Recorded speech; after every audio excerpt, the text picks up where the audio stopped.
Hi friend, आपका स्वागत है। हम आली अदलपुरा दर्शन करें। आप देखत हुआ पानी सब घट गल है। अब सब लड़का लोग नहात है। हम अभी थोड़ी देर बाद नहाई।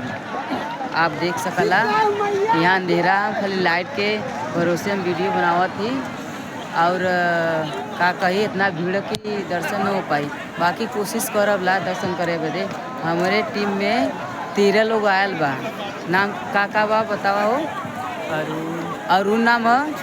छोटू यश आदि शिवम आयुष और एक और छोटू हम है। हमारे चैनल का नाम है छोटू भोजपुरी बनारस। और हमारे वीडियो को लाइक करा, सब्सक्राइब करा और आपके वीडियो बना के दिखाईला आगे के कितना भीड़ है। और आप लोग को बहुत बहुत शुक्रिया। हमारे वीडियो को लाइक करिए, सब्सक्राइब करिए और दिखाओ थी कितना लोग नहाते हैं।